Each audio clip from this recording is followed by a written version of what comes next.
सुबह मैं उनके घर पे बैठा था, सुबह सुबह जल्दी, तभी मैंने देखा एक डीएम साहब आए, उनके हाथ में ब्रीफ केस था, अंदर गए।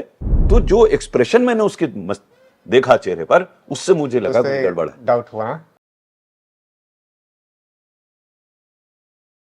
अगर अब आ जाएं आपकी सर्विस पर, 1981 में आपने क्रैक किया, सर्विस में 38 साल का जो आपका करियर रहा वो कई तरीकों से याद किया जाएगा।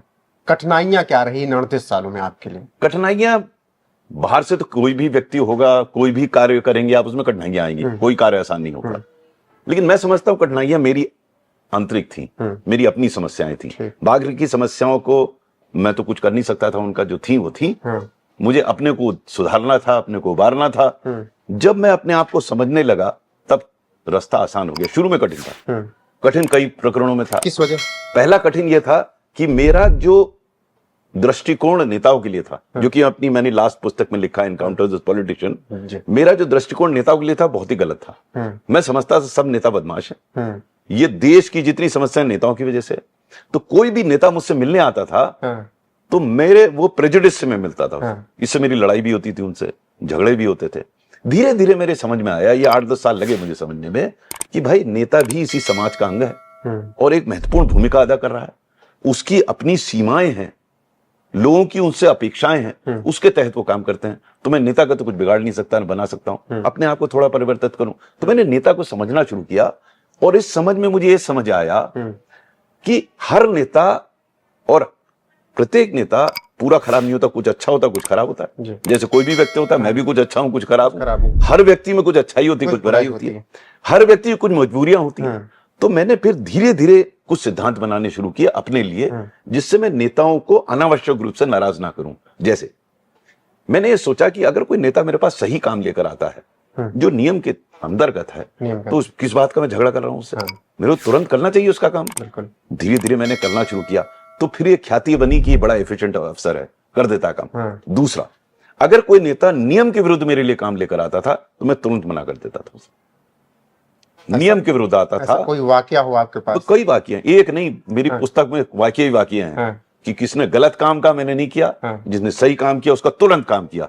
तो ये ख्याति बनने लगी, साहब ये काम बड़ी जल्दी कर। अच्छा, इस वाक्य में वो मायावती वाला बड़ा जिक्र होता है कि आपने एक डीएम को कुछ बोल दिया। नहीं, मैंने कुछ बोला नहीं। देखिए, मैं तो कई मुख्यमंत्रियों के साथ रहा, तो काफी नजदीकी से उनको देखा। बिल्कुल, मायावती, मुलायम सिंह यादव, कल्याण सिंह। मुलायम सिंह जी के साथ तो मैंने काम नहीं किया, लेकिन उनके अधीन डायरेक्टली नहीं किया मैंने काम। लेकिन कल्याण सिंह जी और मायावती जी के साथ मैंने किया।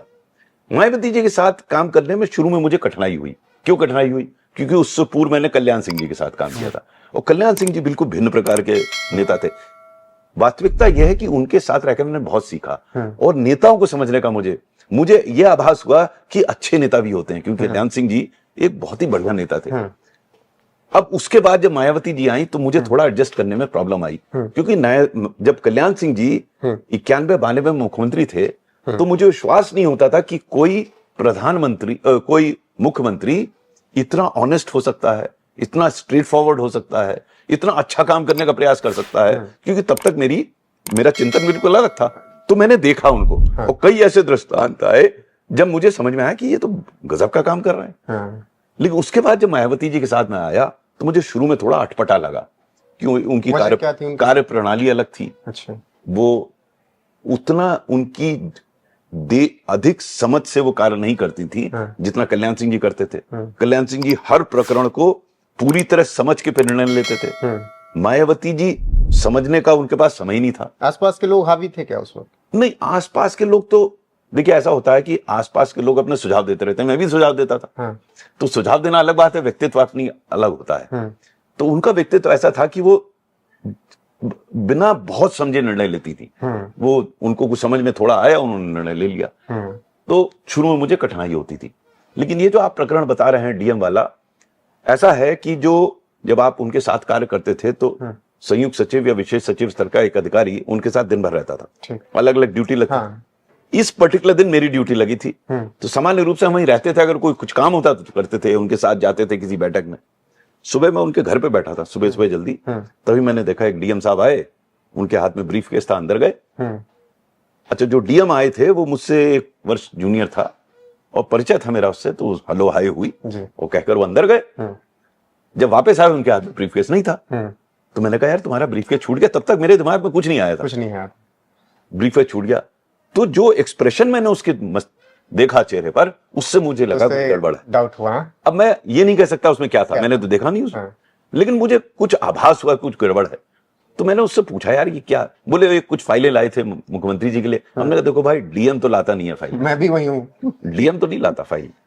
तुम तो उसका जो हाव भाव था मुझे समझ में आ गया। फिर मैंने उसको थोड़ा बहुत सुनाया, मैंने उससे कहा कि ये उचित नहीं है किसी आईएएस अफसर के लिए या किसी अफसर के लिए कि मुख्यमंत्री जाके इस प्रकार का। अच्छा, कभी भय नहीं होता था? मैं इतना खुला हुआ हूँ, बोल देता हूँ, नेताओं से भी झगड़ जाता हूँ, 10 मिनट में ट्रांसफर कर देंगे। शुरू में तो जोश था, होश कम था, फिर होश भी आ गया। लेकिन जब होश आया तो ये भी समझ में आया कि हमें अनावश्यक झगड़ना नहीं चाहिए, अपनी बात स्पष्ट कहना चाहिए। अब उसका जो खामियाजा है, यानी कि उसका जो आपको रिजल्ट है, वो भुगतने के लिए तैयार रहना चाहिए। बोलना स्पष्ट चाहिए, लेकिन पोलाइटली बोलना चाहिए। आपको झगड़ा नहीं करना है, अपनी बात कहना है।